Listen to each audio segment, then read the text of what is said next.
think makes a successful systems thinker and systems leader? If you want to adopt systems thinking, you yourself have to step out of your normal daily engagement and give yourself that space. I think that's the first, is to recognize that we don't live in a systems mindset and we need to put ourselves there. I think the second is to understand that when you think about a system, what does that really mean, right? So what does a system mean to you?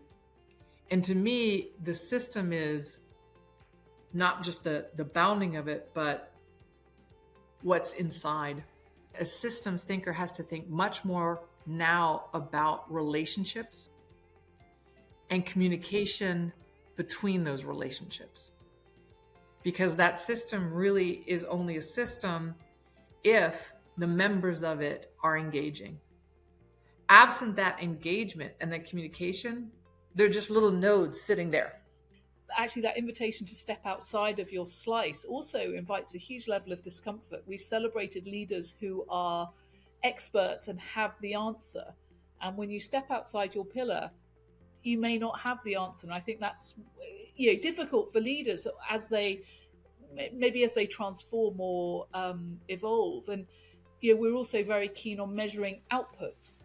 And actually, so the relationships and the humanity aspect is not an easily measurable output of success, in that sense.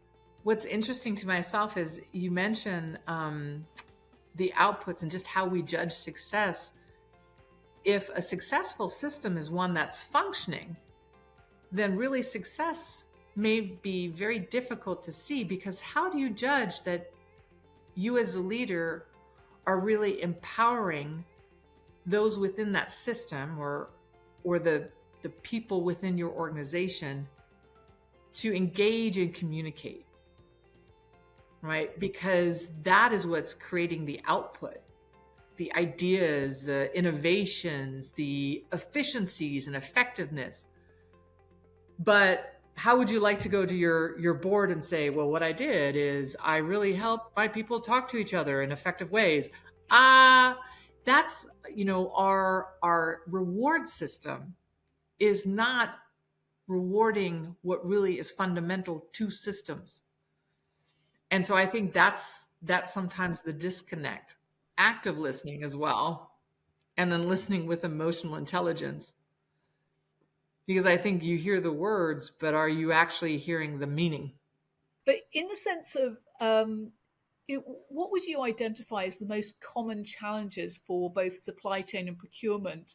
Going back to our communication, I think there's three things that are really happening. In a supply chain, you've got a customer and you've got the supplier. Increasingly, the goal is the same. And what, at least from the First Movers Coalition, what we see really changing the behavior is that communication. Is that the First Movers Coalition is allowing, because you've got the demand side saying, you know what, if you make this, I will buy it. That's my promise. And this is what this looks like.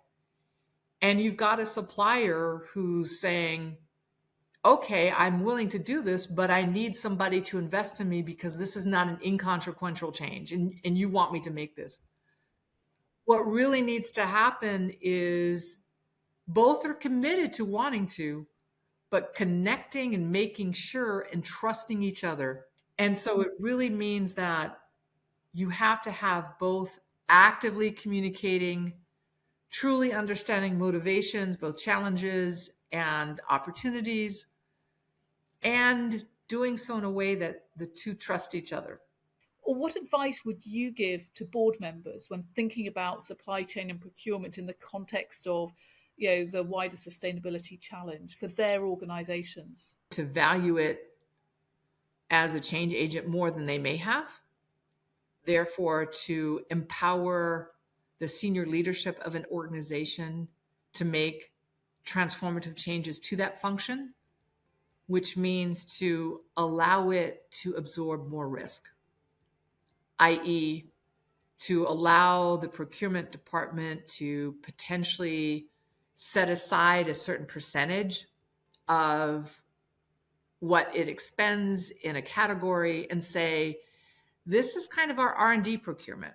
Procurement is hugely risk averse, rightfully so, because it provides the quantity, quality, cost components that are necessary for the company at large to put its product successfully into the market.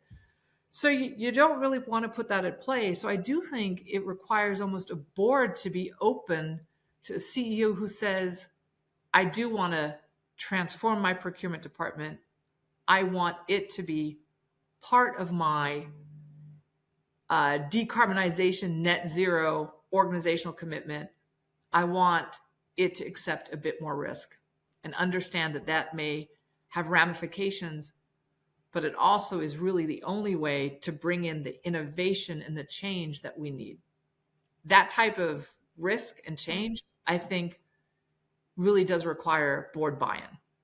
Yeah. Yeah. And actually to have systems understanding at the board level that this is not a silo. This is part of the whole journey. Absolutely. And a new part that they may not have thought about that way. And in particular, one in which you're right, when there is an existing system that procurement is made up of, and we need to really change that. That's the transformation of that function.